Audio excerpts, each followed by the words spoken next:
Welcome back to Sahara TV. This is your Skype call segment when we get your feedback on some of the things we're discussing. I hope you watched our interview with Joseph, who was a reporter from Delhi Trust beating up at Nasarawa State yesterday during the inauguration of the governor. We are now going to talk about the general inauguration, what happened yesterday. And with me still in the studio is Dr. Emmanuel Anyase. Emmanuel Anyase, welcome back. Oh, thank you, Rudolph. Okay, from Abeokuta we have Jimmy. Jimmy, welcome to Sahara TV again. Thank you, Rudolph. College in Canada. College, welcome. Thank you, Rudolph. I appreciate that. Okay, Hansen in Geneva. Hansen, welcome. Thanks so much, Rudolph. And Braithwaite in, I forgot where you are. Tell me again. Belarus. Belarus. Okay, welcome to Sahara. It's a pleasure. And then Joseph, you're still with us. Welcome, Joseph. Has gone. Oh, he's gone. Okay. All right. So let me start with you, Jimmy in Abeokuta. This is the day after. So what's the mood over there? I know that Abuja, they were celebrating. What were people doing there yesterday? How were they taking it in? Yesterday or today? Yesterday and today. How was, yeah. Yeah, yesterday I didn't go out. I was just resting at home. But today I was in town. Everything seemed normal. People were going, about their businesses. But when I was driving back from town, I drove to the governor's office and I realized that the old people in Abeokuta were just there, and that was why the town was calm. I saw people coming out with empty bottles of drinking table water and bags filled with rice and chicken. I was like, wow. So it was like a big party was going on within the confines of the governor's office today. Wow, that's interesting. College, was there any party in Canada or something? I ruled off the Canadians here, maybe a little bit, maybe somewhere in Toronto, maybe some people just, they got together to watch the inauguration and all that. And nothing really big like that. Yeah, it's different from when he won the election. That was more of his, people celebrated that more than now.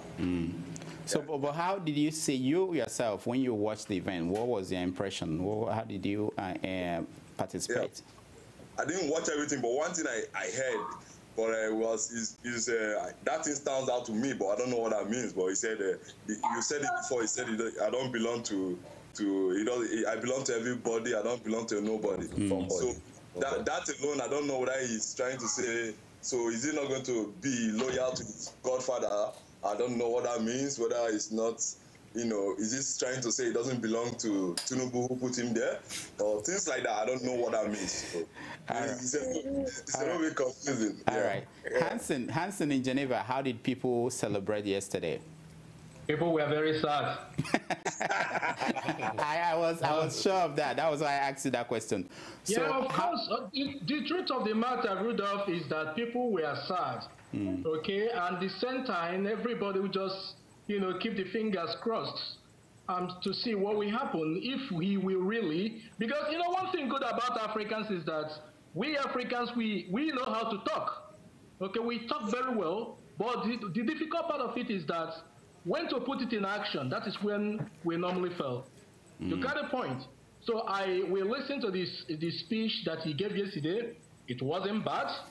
Okay, he said about he's not owned by anybody. We don't know what that means.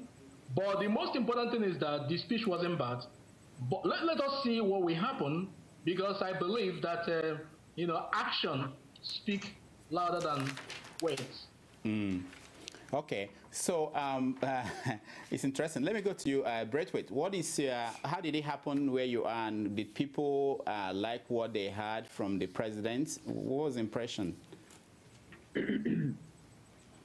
Well, like one of the speakers said, that the euphoria was initially when Buhari won the election, and the euphoria is gradually dying down. So people were not much moved. But the main thing was that about a week or 2 weeks ago, there was fuel bites, a very hard fuel bite in Nigeria. And we are reflecting here in Europe. Most of the countries we have here, they don't even have one well of oil, but we have not heard of fuel scarcity. So what most of us here have been discussing is that let's just see how the next government will handle the subsidy and the refineries and the liberalization, let's just say the petroleum liberalization of Nigeria. So that was our real concern, how the government will really deal with the fuel issue. That was just our concern here. All right, Jimmy, you watched the speech. What was your impression? I think the speech was fantastic. The old man is gradually picking up the ability to talk, to read well in public. Unlike, you know, when he will forget, the name of Oshibajo, forget his party, you know. So I think he has rested very well going to the UK also, you know, because he was looking sharp, smart. Maybe they had done a bit of physio work on him. You know, he stood for about 30 minutes, taking for the parade and everything. So he looked fitter now, you know, fitter, and he was able to look away from his script and continue to talk, you know, without looking at the lines for about 3-5 seconds. So I believe, this old man now is like he's exercising the brain very well and he's getting better, you know. And saying that I belong to everybody and to nobody, I think, you know, it's so obvious in the political landscape of Nigeria. We know the godfatherism thing, the anointment of the big daddies and stuff. And I know this has been resounding and the river got to him. So that's why it's time to say, man, I know Jagaban is there, but I'm on my own also, and I'm going to do this, you know, for my people and, you know, for the nation, not for somebody.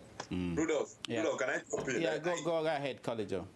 I don't really, you know, when he said that, I was thinking about it. I'm like, this is like, you know, he's trying to like, there's no how he's going to tell me he doesn't belong to him. Like, I find it hard to believe that for someone like me. In the other part too, there is a saying that, you know, I used to hear this when I used to grow up. For those who don't understand Igbo, I would just put that saying in Igbo. It's like, Orona no mume onyagba also. It's time for action. They used to say this when we're in exam hall. They will tell us this. Then, you know, it's time for action now. Sure. Then nobody should run. So let's see what's going to happen. Okay. Hansen, wait. I want you to, he said, I belong to everybody and I belong to nobody. So he belongs to you too, Hansen. Why do you reject that? No. You are getting me wrong totally. Okay? Yeah. Remember, when he won the election, I congratulated him. I congratulated a lot of my friends that supported him. Then I said that we should give him benefit of doubt. You got a point. The one that even shocked me, it's not even I belong to whoever. That one is not a problem. He can belong to whoever he wants to belong. The most important thing is that let Nigeria work. But the one that shocked me is that saying that media and social media should not abuse their power. Come on. You know, a president that the day of your inauguration, you started being afraid of the media, that means that something is smelling somewhere. Sorry, Rudolph, can I come in at this junction? Go ahead. I will go. Now, at this junction, let me tell you this. Look at what AIT did. You know, the documentary on Bola Tinubu. Look at what the media did based on the advert that they collected from governor of Ekiti State. Do you understand?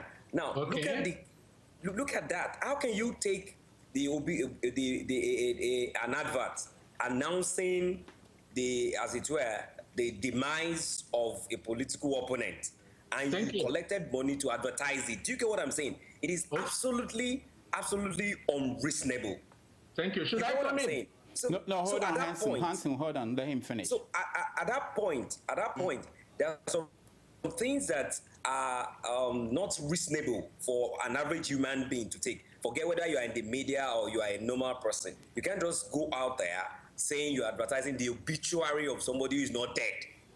So I think those are the things that he's trying to shout at, that everybody should know they are bound and should not overstep their bound. Okay. Sahara reporters, they are doing their... Yeah. Thank you. Let me channel this discussion to... No. Rudolph, please, I want to say something that's important. Okay. Go ahead. Number one, my brother, let me tell you something. Okay, first of all, when people, almost 80 or 90% of the things that IT reported about Tinubu is something that every one of us we've known about it. Nobody who did not know that Tinubu is a corrupt man. So it's not a new thing. You got the point. Secondly, let me tell you something. If any media firm reported something biased against you, all you need to do is to take them to court. You don't need to threaten them. That is democracy. Okay. And another thing I want to tell you is that in a situation when Goodluck Jonathan was there was a lot of media bashing, propaganda, people say many things, even calling Clueless a stupid man. He never threatened anybody. So he should not go that area. Okay, hold on, Hanson. I want Dr. Emmanuel Anyasi here to weigh in before I come back to you, Braithwaite. I know you are there. Go ahead, Emmanuel. I don't know, because what you have to do is that you have to quote the person right. I have the paper here, and what he said was that my appeal to the media today, and this includes the social media, is to exercise its considerable powers with responsibility and patriotism. Listen to me. I don't see any threat there. What he said was with responsibilities and patriotism. Every country in the world expects patriotism, that you must, as a matter of fact, have to report the good and the bad, but constructively. So, but if you are saying that the media should be irresponsible, then that's a big problem, because Sahara reporters and other media have been so far responsible. So, and whenever they report things, listen to me. You may not like it. There are certain things you may not like it, because let me tell you that they're not even going to take it easy on Buhari himself. So nobody's going to take it easy on Buhari. We're going to stand here and tell him the hard truth. But we have to do it with patriotism to the country. That's what they're saying. That there have to be some patriotism, there have to be some responsibilities as Nigerians to do the right thing. But what they're saying is that at times, the government itself, the first thing the government has to do is to be open.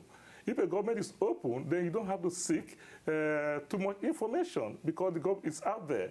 But when the government becomes secretive, like something happened, and like during Yar'Adua's regime, Yar'Adua vanished for a little while, not for a little while, for a long while. The media had the responsibility to seek where he was. That is patriotism. And the media so far has helped Nigerian democracy to develop onto this stage.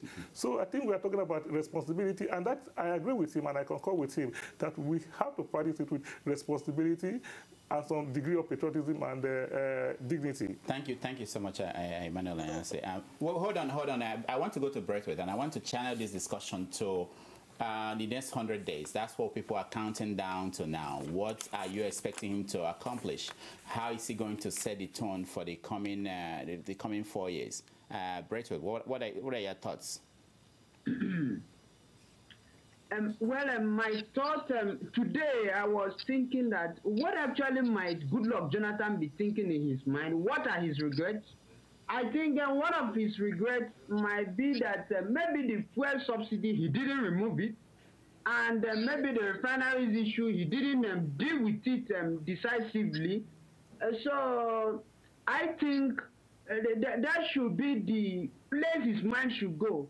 And Rudolph, there was one memo you wrote something about Buhari, about how he needs to go and get some money back from some of these people who took our money. You wrote it, I've forgotten the date. Yeah. And I read it, but I didn't see where you talked about maybe we building refineries and exporting fuels and all the rest. Well, like you said, I think one of the major things Buhari should tackle is the issue of this fuel. I think energy is the number one thing. That is, to me, just the number one thing he should really tackle. I think when he starts with that, I think every other thing will fall in line, because that is where the corruption, I always say, an NPC is regarded as the followers of corruption. And other thing is that I know there was what we call the last minute looting. People also looted money. So I think you should also look into that. So that is just my own issue. Now, the issue of energy. He should just start with that one. Okay, thank you so much. Collejo, where do you think he should start in the next 100 days? You see, Rudolph, I've heard a lot of people talk about him proving those in the past. Rudolph, it could take him 365 days to even get that going. That could take a long while. I'm not saying he shouldn't probe people. He should probe a few of them, but not because the way people are talking now. Hey, is he going to go back and probe Obasanjo? Let's forget about all those things. He may look into the 20 billion, which is a lot of money. But one of the things I want him to do within these 100 days is I want him to, all his cabinet members should publish all their assets. That's one of the things I want him to do. I want him to get involved in what I call budget cuts. Let him cut down the budget. Let him sell all those jets that Buhari bought. Jonathan bought. Let him sell some of them. Let him also cut down his cabinet. If he's eating with 200 million or whatever, let him cut it down to like 10 million. Let him cut everything down. Because if governors can't pay salaries, there's no point of him still maintaining the same budget or the same kind of budget that Jonathan maintained. He must do a lot of budget cutting. Okay. So those are the things I'm expecting from him. Thank you so much. Jimmy, what are you expecting from him? Rudolph, I'm not a pessimist, yeah, but I'm being very objective. Now, let's take a clue from this. This man, he has that venom of being militarized in him. I'll call your attention to when he arrived yesterday. He took Obasanjo to tell him what to do, that he had to go around and greet everybody. Did you observe that? No, I didn't. He didn't want to do that or what? Yes, he wanted to greet just people on his role, and his vice, and he sat down. Obasanjo had to bend down all the way to peep to his ear, then he now stood up. And his reaction, it was not even part of him. So he started going all the way to greet everybody, all the president from the Africa, and those who are the diplomatic members of the diplomatic corps, Kerry and all that, So you realize that he needs to learn how to walk on the ropes first. Do you understand? He needs to learn how it operates under democracy. A friend of mine that is a bit very close to him in Kano told me something, he said the man is highly temperamental when it comes to some issues. Do you understand about Nigeria? That he easily flares up, and that people know this about him, and they can actually use this to get at him. So these are things that he needs to work on. Behavioral issue. Yesterday they said during the dinner party, I was watching the dinner party on channels, but at the point they said he left all the guests to go for prayers. That's the kind of person he is. But when you are a president, there are some things that you have to change, even if they were a matter of principle regarding yourself. I think he has to start from that. I don't expect much from him within 100 days, to be honest. Running a government is not a solo thing. You understand?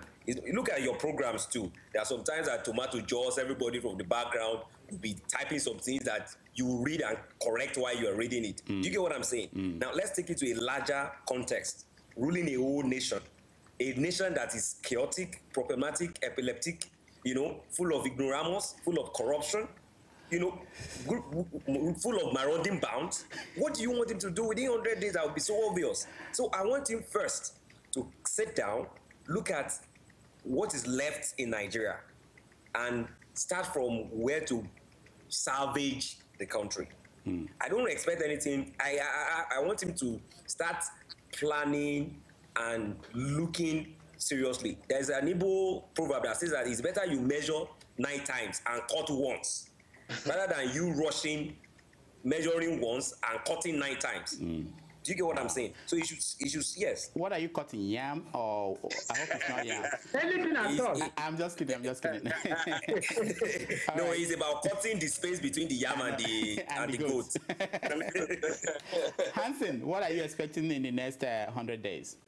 Rudolph, the truth of the matter is that I'm not expecting anything because, number one, I did not agree, first of all, with Kalijo and with my brother Akimbola. Jimmy. Number one, sorry? Go ahead. Number one, NNPC is very complicated, okay? Because some of the people that put him in power, that is where they eat. So if he go and touch NNPC, they will destabilize his government. So I will advise him, first of all, to try to fix energy. I mean, in terms of power, electricity, that is most important thing that Nigerians need. With that alone, Nigerians will be very, very happy. I myself, I will be very, very proud of him. Secondly, you cannot tell me that somebody that come to power, that he doesn't plan what he will do before coming to power. He don't know what democracy is all about before coming to power. If you do that, you are insulting the people that voted him into power. So please, Jimmy, please don't say such a thing. All right. Thank you, Hanson. Dr. Marcy, we are running out of time. So what do you have? First of all, I think we are missing the concept of governance. The government is there for certain responsibility to set up policies and regulations, and especially the executive to enforce these regulations. That's what they are for. And then, if these things are set in place, everything begins to run. So the problem is in Nigeria is that at times we overreach our bounds. That's one thing. Like somebody said the government should probe or not to probe the past leaders. It is not the responsibility of the president to start probing anybody. The thing is that the president had to set up the structures. And these structures will do their job. Like here in the United States, we have the FBI. They got the governor of Illinois. So again, probing itself, it doesn't have any legal standing. When you probe, most times it's the political setting. You are just searching, examining what happened. So, but if you want something that is going to be legal binding, then you, like here in the United States, they have the independent counsel. You have to have those things in place who will be appointed by the chief judge to look into the presidency and into the NNPC, because those things, they have legal ban. Because even if you set up a political probe panel and you invite somebody, the person has the right to reject, because they don't have any legal stand. If you invite me to a probe, I can say no, because they cannot subpoena me. But if you have an independent and independent counsel who will go to court and make me swear and take an oath, and if I decide, that's what happened to Ken Starr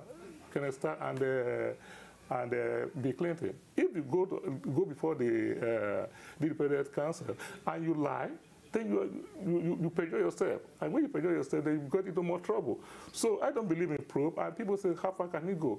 Get the ICPC, the EFCC, and the SSS together, form a body that will have intelligence power, investigative power, and prosecutive power. Then you have a special court. When you have a special court, these courts have jurisdictional powers. They can go as far as possible, as far as they can. And this court, as long as they have jurisdictional power, what they can do is that the court, other courts cannot ban them. So these are the things we expect in the next 100 days. And then somebody talked about him leaving people for prayer. Even here in the United States, the Jewish people, they don't do anything on Fridays. Even the people in the Capitol Hill, at times they leave the place and they go out for worship. So the other thing that somebody talked about, we also have leakages. The man said he's going to block leakages. And like I was saying before, there's another thing we wanted to do is to make sure that instead of these public servants, they should have a public servant structure, salaries, that these public servants, we have their own salary structures. And instead of basic salary, we have a ceiling. So when you have a ceiling, because nobody knows how much the senators are earning, but if you have a ceiling, we know, okay, they take $180,000 or $200,000 a year. That includes everything, instead of giving them an open salary. All right, thank you so much, Dr. Anyase. Really, we're out of time. We have people waiting to join us for a conversation on the anniversary of the Declaration of Biafra. But I want to give our Skype callers just 30 seconds. If it's more than 30 seconds, we'll call you off. To give me just 30 seconds, what's keeping you up at night? I know most people in Abuja yesterday slept very well after they enjoyed themselves, but I want to know what's keeping you up at night. Jimmy, 30 seconds. When I would buy fuel at 87 naira per liter, and when NNPC will sell, I was queuing up in NNPC for about 45 minutes, and they closed shop and they went away. They left us in the queue. Wow. I had to buy 120 naira per liter today. All right. Thank you so much, Jimmy. College, what's keeping you up at night? What's keeping me up at night is, you know, I don't know how I'll put it. Like, the next, if Buhari doesn't deliver, what next for Nigeria? Like that alone. Dr. Damages, you have started again. That's a good point. That's why we are talking. The next conversation we are going to have is if Buhari did not deliver. That's the beginning point. Okay, thank you, College. Yeah. No, my 30 seconds is not done. I'm still counting. All right, go ahead. If he doesn't deliver, I want you, Rudolph, to still have that segment you had on your show for what they call it, for TV. Jonathan. Okay. I know you don't look like Buhari, but you could find. No, we're working on it. We're working on it. Of course, Rudolph can look like Buhari. We are working on it. Okay, thank you. Hansen, we have to go. Hansen, what's keeping you up at night? Yeah, what's keeping me up at night is that I heard that almost 10 million people manifested. I mean, had a protest this morning in Aba concerning this Biafran issue. So I will really like to. I think you say you guys are discussing about it, no? Yeah, that's the next thing we are talking about. Thank you so much, Hansen. Brentwood, what's keeping you up at night?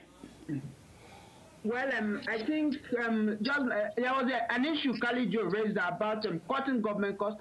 I think recurrent expenditure is about 80-something percent or so. 60% or more, yeah, go ahead. And I think if the government can cut it at least to 50%, I think that would be the best thing, because the situation, I know, you know of Joy Banda, who sold the last jet she had for the poor. Here we have a former minister of petroleum who used 10 billion in hiring a plane. So, like he said, the president can sell the fleet of jets. There is we have the Nigerian Airways in that sort of. So if you can make sure out of that. That's my own contribution. Thank you so much, Emmanuel. What's keeping you up at night?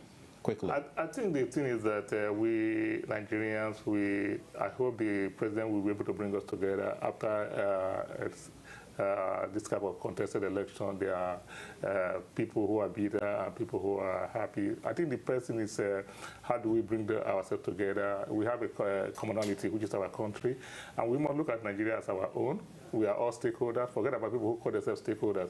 We are all stakeholders, and we have a stake in this country, and we will do everything possible to make sure that the country succeeds. All right, thank you so much. I want to thank all our Skype callers, Jimmy, Collejo, Hansen, Brentwood, and Emmanuel. Thank you so much for being here. Thank you very much. All right, so we have to go. Thank you, guys. And when we come back, we are going to talk to two people who are part of the Biafran advocates who are having the anniversary events all over the world, I think, today. So stay tuned.